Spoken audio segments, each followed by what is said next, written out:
قبول عبادت، حصول ایمان و طلب ہدایت کی دعا۔ یہ دعا حضرت ابراہیم و حضرت اسماعیل علیہ السلام کی ہے، جو کہ بیت اللہ شریف کے بناتے وقت الہام میں خداوندی کی تھی۔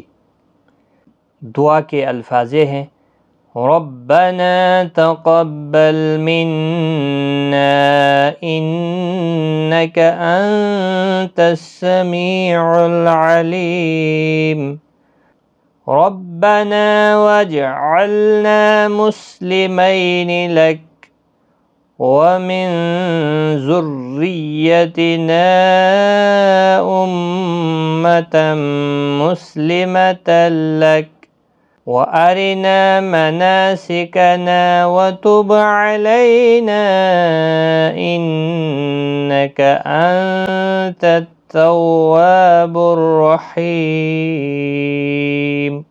اس کا ترجمہ: اے ہمارے پروردگار، تو ہم سے قبول فرما، تو ہی سننے جاننے والا ہے۔